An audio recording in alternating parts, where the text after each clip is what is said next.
안녕하세요. 얼마 전 지긋지긋한 시댁과 남편으로부터 자유의 몸이 된 여자입니다. 3년이라는 짧은 결혼 생활 동안 찌질한 모자와 이런 일 저런 일 다 겪으며 마음고생하다 보니 3년이 아니라 10년은 훌쩍 세월이 지나가 버린 것 같네요.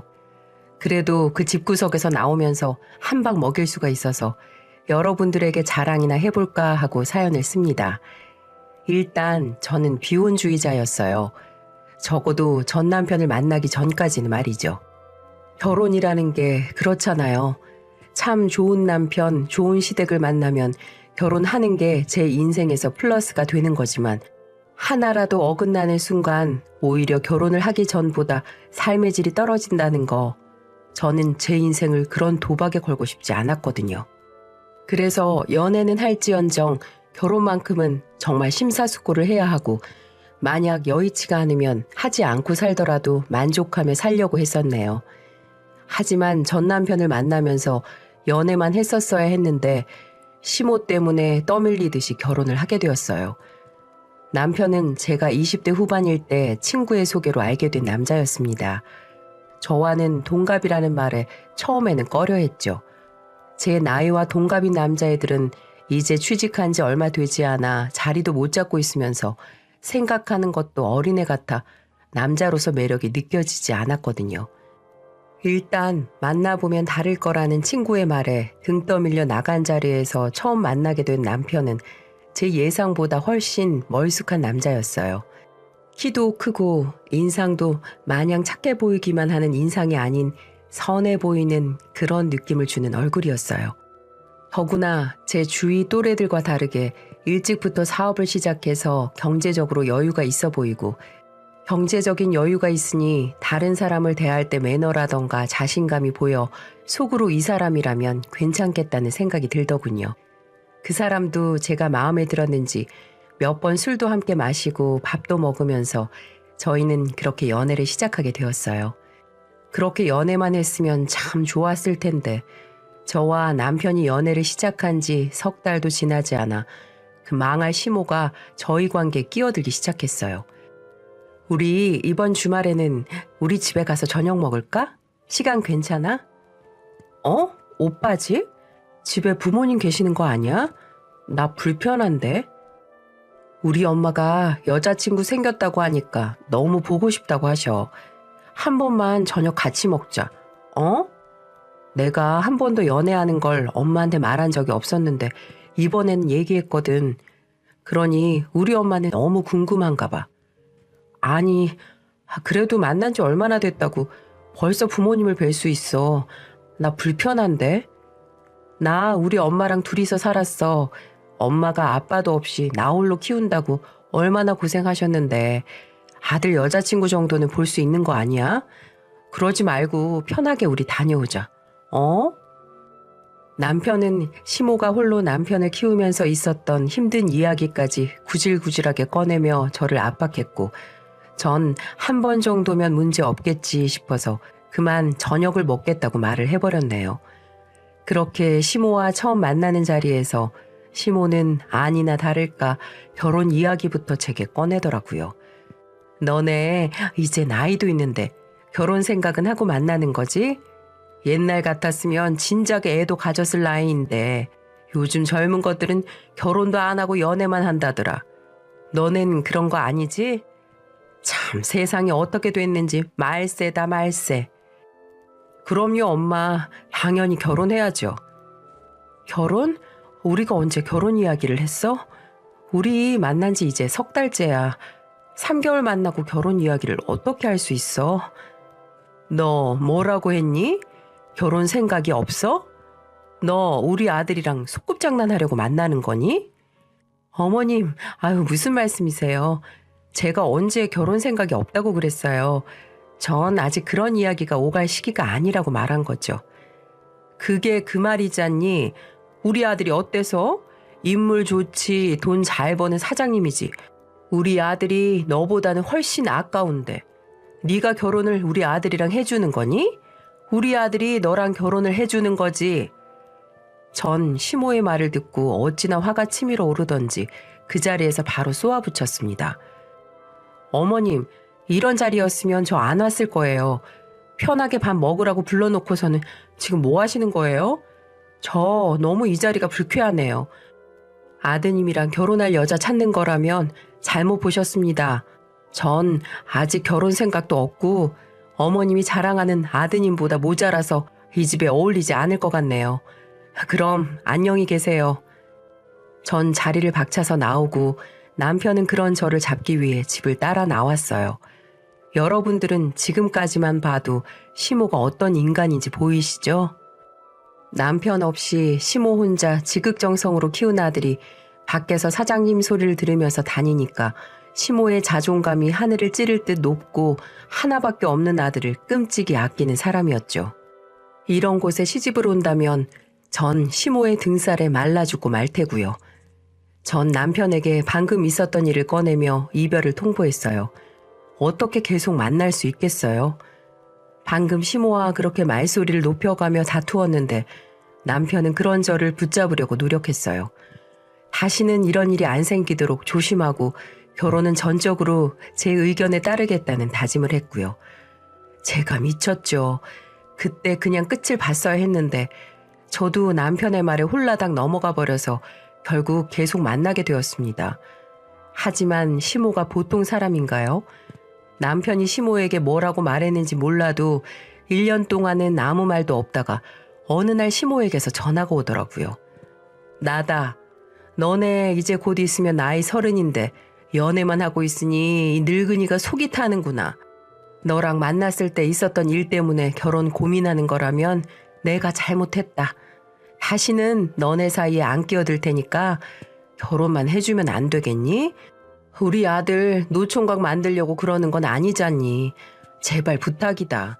너네가 결혼만 한다면 내가 집이라도 못 해주겠니? 몇 날 며칠 전화를 해서 제게 뭐든 해줄 테니 결혼만 하라는 시모의 부탁에 전 몹시 난감했죠. 이미 남편과 1년이나 만난 시점이라 정도 들어버렸고 시모만 아니면 딱히 흠잡을 곳도 없는 남자라 저도 진지하게 결혼을 고민했습니다. 결국 이듬해 떠밀리듯이 저와 남편은 결혼을 하게 되었고요. 남편이 그때까지는 사업이 번창하는 중이라 결혼 준비를 하면서 모자란 것은 없었답니다. 집도 나름 저희 지역에서 이름 있는 아파트를 떡하니 사고 예물과 신혼여행 모두 주위 사람들이 부러워할 만큼 좋은 것들을 했으니까요. 하지만 그 망할 시모가 아들이랑 떨어져서 살면 죽겠다고 난리를 피는 통에 전 시모와 함께 살게 되었어요. 무조건 전 반대했지만 이미 저희 부모님에게 결혼 승낙도 받았고 지인들에게 청첩장까지 보낸 상황에서 결혼을 어떻게 뒤집겠어요. 아들이랑 떨어져서는 하루도 못 살겠다고 자리까지 펼쳐서 들어놓은 시모인데 결국 제가 두 손 두 발 다 들고 말았죠. 결국 저와 시모의 불편한 동거가 시작되었습니다. 절대 저와 부딪히는 일은 없을 거라고 호언장담하던 시모의 말과는 정반대로 저희는 한 집에서 같이 지낸 첫날부터 다투었어요. 세아가 오늘 저녁에는 나랑 같이 자는 게 어떻겠니? 이불이랑 베개 들고 내 방으로 오렴. 네? 멀쩡한 제 방 두고 왜 어머님 방에서 자야 되죠? 우리 아들 늦게까지 장사하다가 들어왔는데 너랑 같이 자면 잠도 깊이 못 자고 피곤할 거 아니냐. 넌 어째 그 정도 눈치도 없니? 어머님, 부부가 같이 자는 건 당연한 거 아니에요? 그리고 신랑 잠자리가 불편하면 제가 다른 방에서 자면 되는 거지. 왜 어머님이랑 같이 자야 해요? 너 내가 참 눈치도 없다. 너네 시애미가 한 지붕에 있는데 그 짓거리가 하고 싶니? 나중에 내가 집에 없거든 하든지 말든지 오늘은 아무튼 내 방으로 건너오너라. 참, 어머님, 그 짓거리라뇨. 부끄러워서 말도 안 나오네요. 별걸 다 참견하세요. 그게 싫은 거라면 제가 서재에서 잘게요. 문 잠그고 잘 테니까 어머님은 걱정하지 마시고요. 참나, 부끄러워서 사연을 쓰고 있는 지금도 얼굴이 화끈거리네요. 그 망할 시모는 잘난 지 아들이랑 한 입을 덮고 자는 제가 싫은지 잠자리는 따로 하기를 원했어요. 저야 잘 됐죠. 혼자서 넓게 자는 게 편한데 시모 덕에 저는 남편과 각방을 쓰게 되었네요. 오히려 안달이 난 건 남편이었고요. 시모에게 구시렁구시렁 말도 잘 못하면서 입만 삐죽 나오는 모습이 어찌나 웃기던지요. 잠자리뿐만이 아니었어요. 시모는 온갖 사소한 일로 제게 트집을 잡았어요. 어머님, 제 속옷 못 보셨어요? 제가 정리해서 잘 넣어뒀는데 전부 사라졌어요. 어머님이 치우신 거예요? 어머, 그게 네 속옷이었니? 난 또 어디 술집 여자가 입는 속옷인가 했더니 그게 네 거였구나. 아유, 나 부끄러워서 내가 전부 가위로 잘라버렸단다. 그리고 네 속옷은 이 시애미가 홈쇼핑으로 주문했으니 그걸 입고 다니거라. 어머님, 그걸 왜 버리셨어요? 그리고 왜 제 옷장을 뒤지신 건데요? 아유, 가족끼리 옷장도 못 보니? 그리고 네 옷 중에서 이상한 옷들도 몇 벌 버렸으니까 알고 있어. 어디 가정 있는 여자가 가슴 푹 파인 옷을 가지고 있는 게야? 좀 생각이라는 걸 하고 살아라. 어? 동네 부끄러워서 참. 어머님, 저 지금 되게 불쾌해요. 이 집에서 같이 지내기로 저와 말씀하시면서 어머님께서 제게 뭐라고 하셨어요? 부딪히지 말고 서로 이해하면서 잘 지내보자고 하신 건 어머님이시잖아요. 근데 왜 사사건건 제 물건에 손대고 트집 잡으시는 거예요?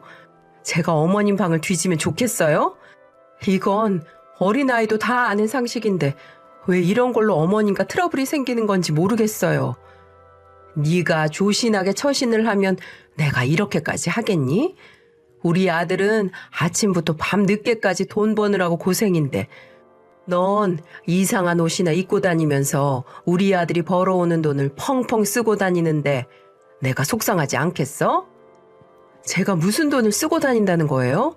제 신랑한테 생활비 받으면서 살고 있고요. 어디에 얼마만큼 돈을 쓰는지는 어머님도 아시잖아요. 매번 두부 하나를 사도 가계부를 써서 가져오라고 하신 건 어머님인데 제가 언제 허투루 돈을 썼어요? 혹시 모르지? 내가 하루 종일 네 뒤만 쫄쫄 쫓아다니는 것도 아닌데 네가 무슨 허튼 짓을 하며 다니는지 내가 어떻게 알아?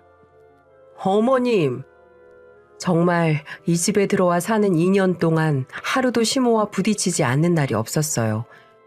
예민하고 의심 많고 아들밖에 모르는 시모의 집착에 저는 하루하루 시들어가고 있었고요.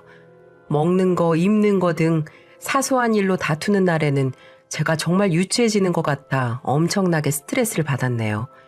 하지만 지금까지는 약과였습니다. 정말 제가 시모와의 갈등에 정점을 찍은 건 남편의 사업이 기울기 시작하면서부터였죠. 바로 최근에 있었던 그 시국 때문에 남편의 사업이 급격히 기울었어요.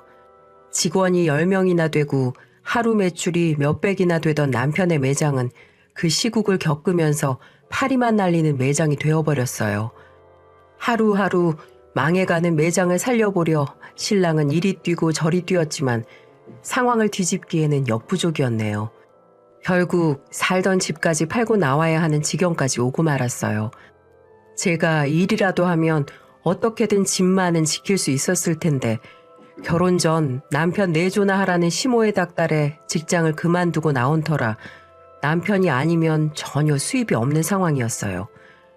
결국 매장을 정리하고 집까지 팔고 나와 직원들 밀린 급여와 대출을 정리하고 나니 원룸밖에 들어갈 곳이 없는 처지가 되고 말았습니다. 그때부터 시모의 구박은 더더욱 심해졌고요. 네가 우리 집에 들어오고 나서 우리 집이 망했다면서요. 정말 말도 안 되는 이유를 들어 남편의 사업 실패가 제 탓이라고 시모는 구박을 해댔죠. 하지만 전 시모와 다투기보다는 신랑을 달래는 게 우선이었어요. 열심히 살았지만 지금은 무일푼의 거지꼴이 되었으니 신랑이 겪고 있을 상실감이 너무 커 제가 달래지 않으면 신랑은 그대로 무너져 버릴 것만 같았거든요. 그때 저희 친정에서 제 사정을 알게 되고 집이라도 얻으라며 큰돈을 해주셨습니다. 네가 결혼할 때 많이 보태주지 못한 게 참 마음에 걸렸는데 이렇게라도 도움을 줄 수 있으니 오히려 다행이구나. 이 돈으로 다시 시작하면 되니까 우리 딸 너무 걱정하지 말고 이서방한테도 너무 상심하지 말라고 전해주거라. 아빠, 이렇게 큰 돈을 나 이거 받아도 못 갚아요. 아빠 나중에 나이 들어서 과수원 못하면 그때 노후에 써야지. 이걸 날 주면 어떡해요. 네가 잘 지내면 그게 바로 행복한 노후지. 갚을 생각 안 해도 되니까 그냥 편하게 써. 아빠가 더 많이 해주고 싶은데 미안하구나. 네가 힘들다고 하니까 네 오빠랑 형제들이 돈을 조금씩 모아서 보태주더구나. 나중에 전화라도 한 번씩 해주렴. 고마워. 형편이 너무 안 좋아서 받을 테지만 꼭 갚을게. 아빠, 고마워. 전 친정아빠에게 받은 돈을 신랑에게 보여주면서 꼭 다시 성공해서 갚자고 말했어요. 신랑은 너무 고마워하면서 장인어른께 인사라도 드리러 가서 차용증이라도 쓰고 오자고 하더군요. 그러면서 본인 단독으로 아빠에게 빌린 걸로 하고 사인까지 하더라고요. 이래야 자기가 더 열심히 살 수 있을 것만 같다면서요. 하지만 이 차용증이 본인의 발목을 잡을 줄은 꿈에도 생각 못했을 겁니다. 한사코 친정아빠와 엄마는 거절했지만 열심히 살아보겠다는 다짐 같은 거라고 말씀드리니까 마지못해 지장을 찍어주시더군요. 한 장을 복사해서 액자로 만들었습니다. 볼 때마다 열심히 살자고 마음을 다잡으려고요. 아무튼 친정 부모님과 형제들의 도움으로 저희는 다시 집을 얻을 수 있게 되었어요. 하지만 차마 사업만큼은 시작하지 못하겠더군요. 시국이 시국인지라 경기도 안 좋고 어떤 장사를 해도 지금은 안 될 것 같아서 남편은 사업 대신에 친구가 근무하고 있는 직장에 입사를 하게 되었습니다. 급여는 세전으로 280만 원. 이전에 사업하면서 벌어들인 수입과 비교해 터무니없었지만 그래도 매달 고정적인 수입이 생기니 아끼면서 살면 생활은 되겠다 싶더군요. 저도 놀고 있을 수만은 없었습니다. 280만 원으로 세 식구가 먹고 살기에는 부족하니까요. 일단 친정의 도움으로 급한 불은 껐지만 정말 힘든 건 시모의 말도 안 되는 구박이었어요. 너 꼴랑 친정에서 얼마 받았다고 우리 아들 무시하고 있는 건 아니지? 우리 아들 금방 다시 일어날 거다. 그러니까 네가 옆에서 내조를 더 열심히 해야지. 직장은 무슨 직장이니? 네가 나가서 돈 벌어와봤자 꼴랑 얼마를 더 벌겠다고. 하여튼 넌 생각이 왜 이렇게 짧아? 어머님, 저 친정에서 도움 받았다고 한 번도 이 집에서 유세 떨었던 적 없고요. 신랑이 한 달에 받는 급여가 얼마인 줄 아세요? 280만 원이에요. 그 돈으로 공과금 내고 적금 넣고 나면 우리 밥도 못 먹고 살아요. 네가 매일 눈치 없이 밥을 많이 먹으니까 그렇지. 상황이 어려우면 끼니를 거르든가. 옛날에는 밥 한 그릇으로 3명이 하루 종일 먹었어도 잘 살았어. 아유, 이 미련한 것. 남편이 사업을 정리하고 난 후 시모의 퇴직과 간섭은 이전보다 더더욱 심해졌고 매일 시달리니 전 정수리에 탈모까지 올 정도로 너무나 큰 스트레스를 받았어요. 더불어 언제부터인지 심한 피로감과 함께 가슴의 통증이 심해지기까지 했고요. 생리통이 심한 편이라 그땐 이 증상들이 무얼 의미하는지도 몰랐어요. 하지만 몇 주가 지나도록 통증이 이어져 병원을 찾게 되었고 제가 받게 된 진단은 유방암이었습니다. 유방암이라니. 여자라면 많이들 걸리는 암이지만 전 꼭 시모의 시집살이 때문인 것만 같았어요. 그만큼 시모에게 받은 스트레스가 엄청났거든요. 다행인 건 수술을 하고 경과만 좋다면 걱정할 필요가 없다는 건데 기가 막힌 건 제 유방암 사실을 안 시모의 반응이었어요. 수술을 위해 입원이 필요해서 시모에게 말을 하니 시모의 대답이 가관이었습니다. 아이고 가지가지 하네. 지금 우리 집 형편이 어쩌고 저쩌고 난리를 치면서 돈 벌어오겠다는 애가 오히려 수술 때문에 돈만 왕창 깨지게 생겼네. 잘한다 잘해. 네? 어머님 진짜 너무하시는 거 아니에요? 며느리가 암이라고 하잖아요. 진짜 그렇게밖에 말씀 못하세요? 그래서 죽을 병이니? 아니잖아. 내가 무슨 말만 하면 달려드니 며느리 무서워서 무슨 말을 할 수 있겠니? 아유 입원을 하든지 말든지 마음대로 하거라. 진짜 매번 시모와 싸워서 웬만한 일은 그냥 넘길 수 있었지만 몸이 아플 때 그런 이야기를 들으니 정말 서럽더라고요. 당장 짐을 싸서 병원으로 가 수술 날짜를 잡고 입원을 하게 되었어요.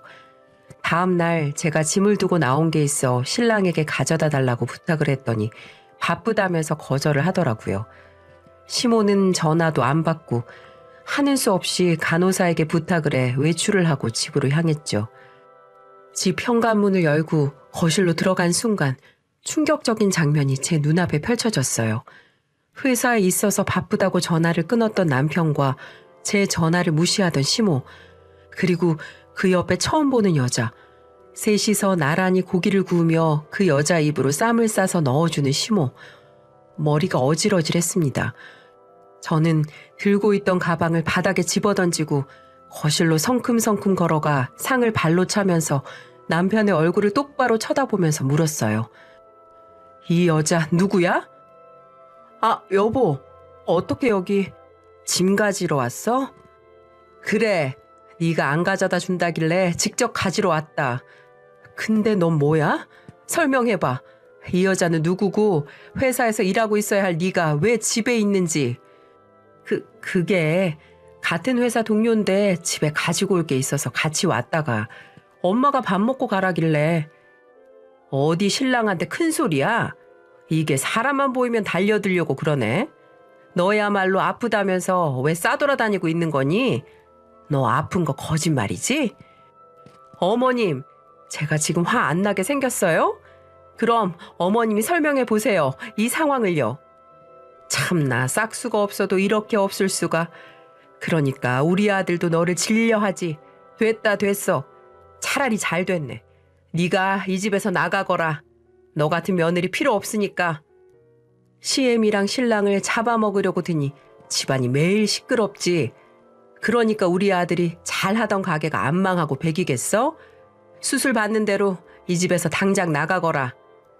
신랑이 바람난 것을 보고 있는 것만으로도 괴로운데 시모의 저 당당한 태도에 저는 그만 남아있던 정도 다 떨어져 나갔어요. 알고 보니 남편은 당시에 다니던 직장에서 그 여자를 만난 듯 했어요. 더 놀라운 사실은 그 여자는 유부남이라는 사실을 다 알고도 내연관계를 맺고 있었다는 거였죠. 들어보니 저 몰래 회사 다니면서 4개월을 만나고 있었어요. 그 사실은 시모도 알고 있었고 평소 절 죽을 만큼 싫어했던 시모는 아들에게 얘기를 듣고 마침 제가 병원에 입원한 사이 몰래 집으로 끌어들인 거였어요. 전 도무지 이해가 되질 않았습니다. 암에 걸려 고통을 받고 있는데 그 사이 다른 여자를 불러 삼겹살을 처먹고 있다니요. 저는 짐을 챙기고 나가면서 친정에 전화를 해서 울며 하소연을 했죠. 그날 저녁 제 사정을 알게 된 친정 부모님과 오빠 그리고 동생들이 저를 찾아왔더군요. 당장 시모와 신랑에게 찾아가 멱살을 잡을 기세로 무서운 얼굴을 하고 있는 오빠를 진정시키고 전 정육점으로 달려가 최고로 비싼 소고기를 사서 집으로 갔습니다. 시모는 TV를 보고 있었는데 저와 친정 식구들은 거실에 상을 떡하니 펼치고는 고기 파티를 시작했고요. 영문도 모른 채 거실에서 쫓겨난 시댁 식구들은 저희를 미친 사람 보듯 보고 있었고 저희는 얼굴에 철판을 깔고 소고기를 배불리 먹었어요. 야, 너 뭐 하는 거야? 미쳤어? 사돈, 말 좀 가려서 하시죠. 우리가 이 집에 오면 안 될 이유라도 있습니까? 이 집은 우리 딸 명의예요. 나갈 거면 당신들이 나가세요. 어디서 없는 것들 좋은 집에 살게 해줬더니 주제도 모르네. 뭐? 지금 뭐라고 했어요? 참나, 이런 부모 밑에서 자랐으니 보고 배운 게 없지. 그리고 이게 왜 당신 딸 집이야? 여기에 우리 아들 지분도 있어. 나갈 거면 너네가 나가야지. 어머, 어머니 모르셨어요? 이 집 우리 친정 식구들이 마련해 준 거예요. 여기 이 집에 신랑 지분이 어디 있다고 그러세요? 오늘은 밤이 늦었으니 날 밝으면 당장 자랑스러운 당신 아들이랑 둘이서 손잡고 여기서 나가주세요. 야, 경찰 불러. 한번 해보자. 네, 한번 해보죠. 불륜으로 받은 정신적인 피해와 가정 파탄낸 책임을 소송 걸 테니까 한번 법원에서 다퉈보자고요. 그래, 누가 무서워할 줄 알고? 결국 저는 바로 이혼을 진행했습니다. 그리고 한 달 뒤 법원까지 출석하게 된 저희는 다행히 모든 정황과 사실, 그리고 제가 찾아낸 남편과 상간녀의 문자 내역, 상간녀라고 인정한 통화 녹음들을 제출해 이혼을 마무리 지을 수 있었어요. 남편은 끝까지 재산 분할을 요구했지만 그때는 저희 친정아빠가 나서주셨어요. 자네, 나 빌려간 거 잊었나? 그 돈부터 가지고 와. 그럼 내 생각해 볼 테니. 어디서 한 푼도 보태지 않고 살아놓고서는 재산 분할하라는 헛소리를 짓거리고 있어. 선택해. 그냥 여기서 조용히 깨끗이 꺼지던지 아니면 차용증에 있는 돈 갚고 다시 의논하든지. 뭐 그 돈 갚고도 재산 분할 될지는 모르겠네. 그렇게 말씀하시며 앞에서 콧방귀를 뀌셨어요. 남편은 결국 그 차용증이 자신에게 부메랑으로 올 줄 꿈에도 몰랐겠죠. 친정아빠의 뚝심 있는 강단이 얼마나 멋있어 보이던지 한숨을 푹 쉬면서 돌아가는 전 남편의 뒷모습을 보니 그렇게 통쾌할 수가 없더라고요. 그리고 상간녀에게도 위자료를 받고 그렇게 제 결혼 생활은 종지부를 찍을 수 있었어요. 저는 당장에 그 집을 처분하고 친정 부모님과 형제들에게 빌린 돈을 모두 갚은 뒤 고향으로 내려가 부모님의 일을 도와주며 지내고 있어요. 망할 시모는 제게 하루가 멀다 하고 전화를 해서는 한 번만 용서해달라고 하던데 제가 왜 그런 멍청한 짓을 2번이나 하겠어요? 모두 다 무시했네요. 그랬더니 어느 날은 남편과 시모가 함께 저희 부모님 댁으로 찾아온 적이 있었어요. 아마도 남편에게 주소를 물어보고 찾아온 듯 했어요. 얘야, 시엠이 왔는데 왜 나와보질 않아? 잠깐만 나오면 안 되니? 할 말이 있어서 그래. 저희 이혼했는데 누가 제 시어머니예요? 돌아가세요. 저희 집 대문 앞에서 서서 몇 시간이고 한 번만 제발 나와달라고 애걸복걸하는 시어머니. 해가 떨어지고 나서도 한참을 저를 부르는 통에 전 친정아빠와 함께 나갔어요. 아이고 사돈, 그동안 잘 계셨어요? 제가 그때 너무 실례를 한 것 같아요. 정말 진심으로 사과드립니다. 그리고 세아가 내가 참 많이 잘못을 너에게 한 것 같구나. 내가 이렇게 무릎이라도 꿇을 테니 우리 아들 한 번만 봐주면 안 되겠니? 네가 원한다면 다시는 네 눈앞에 안 뜰 테니까 우리 아들만이라도 한 번만 봐주렴. 제가 왜요? 그 지옥 구렁텅이를 또 들어가라고요? 저 그렇게 바보 아니에요.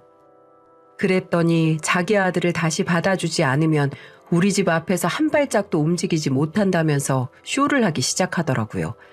결국 전 친정집 대문 앞에서 들어놓은 시모를 경찰을 불러 쫓아내 버렸습니다. 그 뒷모습을 보고 집으로 돌아와 친정아빠에게 말씀드렸더니 어찌나 크게 웃으시는지 그러시면서 제게 한마디 해주셨어요. 봐라, 사람은 죄를 짓고 살면 안 돼. 그 사람은 언젠가는 꼭 벌을 받게 되어 있어. 우리 딸도 그런 인간들 때문에 많이 힘들었지만 그래도 너에게는 가족이 있잖니. 이제는 유방암도 거의 다 나았다지만 완전히 완치 판정 받은 건 아니니까 저 더러운 집안은 다 잊어버리고 좋은 것만 생각해야 된다. 알았지? 난 지금도 우리 딸이 자랑스러워. 사랑한다, 내 딸. 이렇게 말씀해 주시며 눈시울을 붉히시는데 얼마나 울었는지 모르겠네요. 평소에 가족이란 단어를 그냥 넘어가는 경우가 많았었는데 아빠가 보여주신 가족이라는 2단어가 제게 너무 소중했던 말이었고 중요하다는 걸 실감할 수 있었습니다. 참 고통스러운 결혼 생활이었지만 그래도 마지막에 크게 한 방 먹일 수 있어서 얼마나 좋았는지 몰라요. 장사한다고 제대로 된 직장 생활 해본 적 없는 마마보이 전 남편이나 본인 아들만 귀한 줄 아는 시모가 앞으로 어떻게 살아갈지 안 봐도 참 막막하다 싶기는 하네요. 홀어머니의 돈도 없는 이혼남을 누가 만나주기는 할까요? 지금까지 제 긴 사연 들어주셔서 정말 감사합니다. 여러분은 저처럼 시댁의 사탕 발린 말에 넘어가서 고생하지 않으셨으면 합니다.